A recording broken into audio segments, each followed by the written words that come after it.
Well, also of uncertainty here on this topic, we have employers who are struggling to find qualified talent.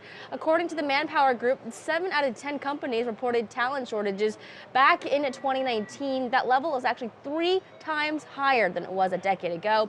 Becky Frankiewicz is the president of Manpower Group North America conducting the study.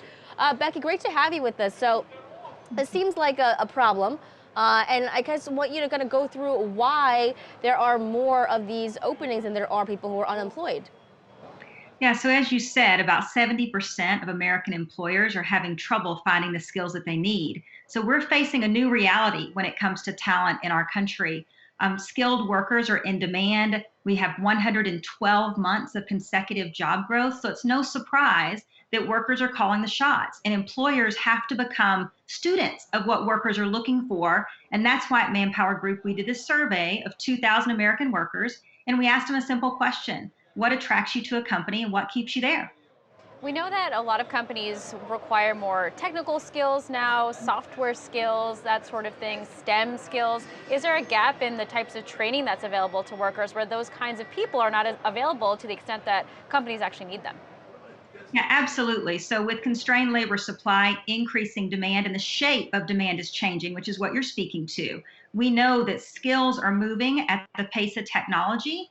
And so, it's not like everyone has the exact skills that are required. So, companies have to step in and employees have to be willing to learn not what they've done in the past, but learn to do something new in the future. And we're seeing companies and employees lean into that. And in fact, employees are seeking the opportunity to learn. This concept of a job for life is a thing of the past, and they want to build their skills so they're future proofing their earnability. Yeah, I want to unpack the numbers here a little bit more because, on the one hand, it could be looked at as, well, everybody who is already, at a certain skill level, they've already got a job and they are not looking maybe to move elsewhere. And the other way to look at it is that these jobs require skills that, we just talked about this in this last question, that are currently necessary. So which of it is it more of? That there are just jobs that we just don't even have the people who can even be skilled to fill, or that people are already happy enough in their current jobs and not willing to maybe move around? So I'll hit the second half of that first. So in our research, 70% of the people that we surveyed, workers, said they were happy in their jobs. So 70%. Interestingly, out of that 70%, half of them said, yeah, even though I'm happy, I'm open to something new. And that was general population. 60% of millennials said they were open to looking for something new, even when they were happy. So, this idea that you have to offer flexibility to workers, that pay is table stakes, that they're voting with their talent, that's what's attracting and retaining workers. That's the second half of your question.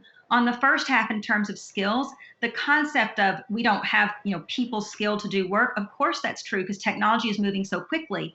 However, learnability is what we should hire for today. People who are curious, can learn, unlearn, and relearn, because it's going to be critical for our continued economic growth. Yeah, you mentioned flexibility, benefits. These younger generations are looking for more than maybe previous generations when picking a workplace. What have you found is working well, not just to attract talent from these workplaces that you researched, but also in retaining them? Yeah, so to be candid, money still talks. So money is still in the first position, really across demographics as you slice the data. Increasingly, flexibility is moving into the number two spot for women and for men. So we're seeing men also value this concept of one life, this ability to have more humanity from my work. And we're seeing this desire to have, challenging work, something that I can feel good about and continue to learn. So those are some of the things that both attract and retain workers today.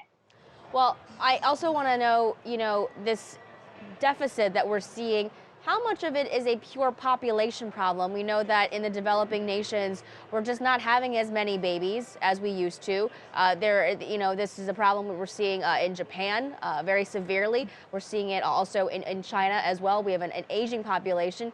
And then how much of a role can immigration play in fulfilling this deficit that we're seeing in an environment where we're not allowing people to come to the United States as much as we've seen in the past?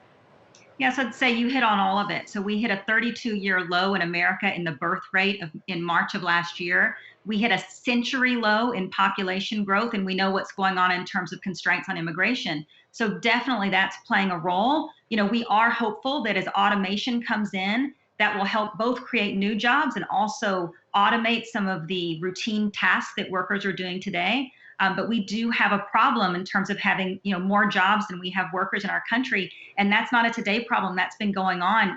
We've had 112 months of job gain, so we've seen this for a while. I want to pull up this list that we were showing earlier on the hardest roles to fill. Yeah. We talked about those technical roles, but there's also more manual, less technical roles on there as well. Driving and logistics, construction, even customer support. What is contributing to those jobs as well being hard to fill?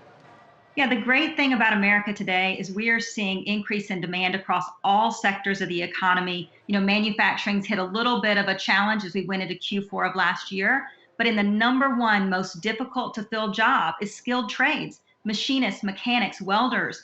Of course, number two is IT. We have healthcare in the top 10, but we are seeing demand across the economy, across sectors of the economy. We've talked a lot about automation. One presidential candidate no longer in the race, Andrew Yang, has talked about this at length over the past year, that automation will also be destroying jobs. Talk about that issue, if there is one, in relation to this gap that we're seeing, and if we are going to be eliminating more jobs as a result of automation, then are we going to see a different picture come, let's say, in 5 years, 10 years?